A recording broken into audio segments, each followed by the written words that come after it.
एटा जे Sulata देवंकर post होइतिबो से नवीन पट्टनायक को भी आक्षेप करिसंती।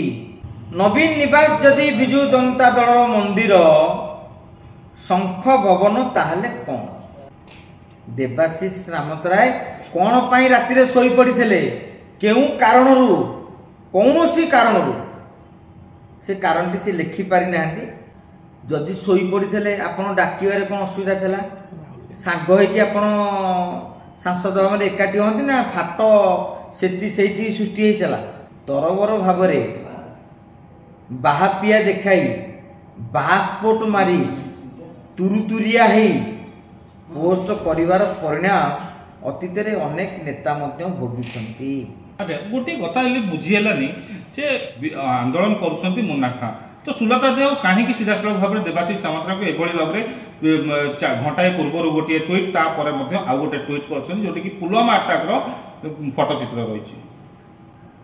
आज्ञा सोशल मीडिया हूँ दीटा धार ए दी धार भारी सांघातिक। सुलता देव लेखा थिबा एक एक्स पोस्ट मु स्पष्ट भाव में सुलता देव लेखा थिबा कहीं जेहेतु टिक चिन्ह मरा है ब्लू टिक नहीं काली हुए तो कई कही पारती यहाँ मोर नुह फेक है आजिकल तो गप कह नेता मैंने माहिर ना जदि तांकर हेइथिबो एटा जे सुलता देवंकर पोस्ट होइथिबो से नवीन पट्टनायक को भी आक्षेप करिसंती। देवाशीष सामंतराय को गोटे आंगुठी देखैबा को जाई से नवीन पट्टनायक और पांड्यान को मध्य आउ चारोटी आंगुठी देखैछंती।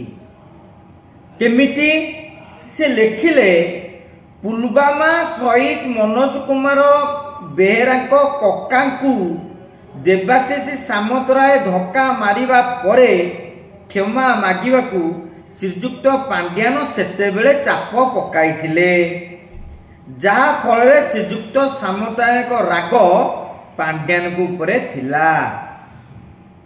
अर्थात देवाशीष सामंतराय जो संगीन भूल करथिले पांड्यान को चाप परे से भूल मागिले। परवर्ती समय रे शहीदींकर बापा स्टेटमेंट देले जे मते देवाशीष सामंतराय सेमिति कौनसी उद्देश्य रखी धक्का मारी नाहंती।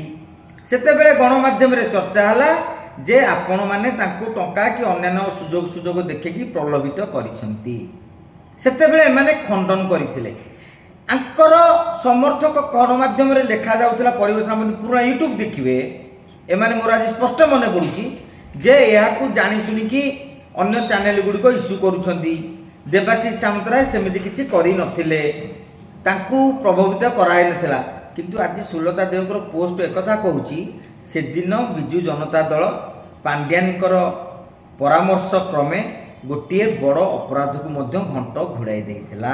आपण सब बेले कहंती आईन ता बाटरे जीवो से दिन आईन ता बाटरे जाई नथिला बोली आज आपणकर सांसद महोदया जदि से ट्वीटा करिथिबे जेहेतु मु बारंबार कहूँ ब्लू टिक मारी नाहंती माने आमे स्पष्ट नुहे हुए तो परवर्ती समय से खंडन भी करि परिबे ताले आपणकर आईन ठीक बाटरे चालू नथिला आपणक आईन सेटिंग रे चली थिला शहीदर बापा को सेटिंग करा है कि बाइट दिया जाइथिला केस करा जाई नथिला बंधा जाई नथिला शहीदी को परिवार को असम्मानित हेले भी कहीं चुप थे नवीन पट्टनायक गृहमंत्री भाव में तुम आपणकर कौन दायित्व थिला ए प्रश्न ये उठुची जेते बेले गोटे फोटो वर्तमान बुलुची एवं सुलता देव नानी जड़े व्यक्ति जो जहाँ फोटो प्रोफाइल आप देखिए पांड्यान सह से फोटो प्रोफाइल रे डीपी रे रखिंट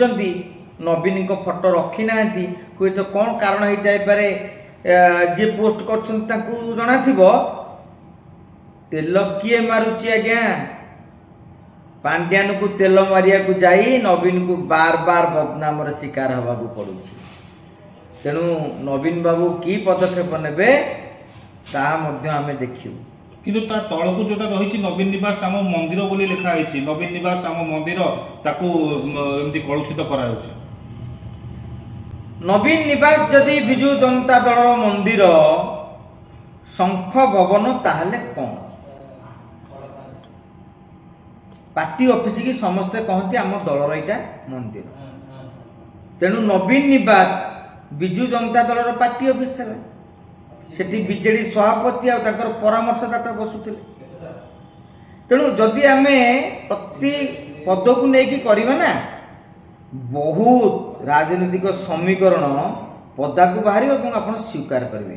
ତରବର ଭାବରେ ବାହାପିଆ ଦେଖାଇ ବାହାସ୍ପୋଟ ମାରି ତୁରୁତୁରିଆ ହେଇ ପୋଷ୍ଟ କରିବାର ପରିଣାମ ଅତୀତରେ ଅନେକ ନେତା ମଧ୍ୟ ଭୋଗିଛନ୍ତି। ଦେବାଶିଷ ସାମନ୍ତରାୟ କ'ଣ ପାଇଁ ରାତିରେ ଶୋଇପଡ଼ିଥିଲେ? କେଉଁ କାରଣରୁ? କୌଣସି କାରଣରୁ ସେ କାରଣଟି ସେ ଲେଖିପାରିନାହାନ୍ତି। ସେମାନେ ବୋଧେ ଭାବିଥିଲେ କ'ଣ ପିଆ ପିଇ କରିକି ଶୋଇପଡ଼ିଥିଲେ କି ଦେହ ଖରାପ ଯୋଗୁଁ ଶୋଇପଡ଼ିଥିଲେ। ତାକୁ ବି କ୍ଲିୟର କଟ ମାନେ ସାଂସଦ ମାନେ ଶୋଇପଡ଼ିଛନ୍ତି, ତାଙ୍କୁ ଦଳ ପକ୍ଷରୁ କାହିଁ ଉଠିଆ ହେଲେନି ଯେ ଭୋଟ ଦାନ ହେଲା, ଭୋଟ ଦାନ ଉଠିକି ଆସ। ଆମେ ଯେମିତି ଦେଖୁଛେ ଯେ କୌଣସି ଜାଗାରେ ଶୋଇପଡ଼ିଥିଲେ ବସ୍ରେ ଗଲାବେଳେ, ଭାଇ ତମ ଷ୍ଟପେଜ ଆସିଗଲା। ଯଦି ଶୋଇପଡ଼ିଥିଲେ ଆପଣ ଡାକିବାରେ କ'ଣ ଅସୁବିଧା ଥିଲା? ସାଙ୍ଗ ହେଇକି ଆପଣ ସାଂସଦ ଭାବରେ ଏକାଠି ହୁଅନ୍ତି ନା ଫାଟ ସେଇଠି ସୃଷ୍ଟି ହେଇଥିଲା? ଏମିତି ଅନେକ କଥା ଅଛି ଆଜ୍ଞା, କହିଲେ କଥା ସରିବନି। ଇଏ ସପକ୍ଷବାଦୀ ଯେତେ ବାହାରିବେ, ପାଣ୍ଡିଆନ ବିପକ୍ଷବାଦୀ ସେତିକି ସକ୍ରିୟ ହେବେ ଆଜ୍ଞା। କାହିଁକି ନା ଦେବାଶିଷ ସାମନ୍ତରାୟ ବି ଛାଡ଼ିଆ ଲୋକ ନୁହନ୍ତି। ଆପଣ ଲକ୍ଷ୍ୟ କରିବେ ସିଏ ବି କୋଉ ଭଳିଆ ଦମଦାର କାଉଣ୍ଟର କରିବେ।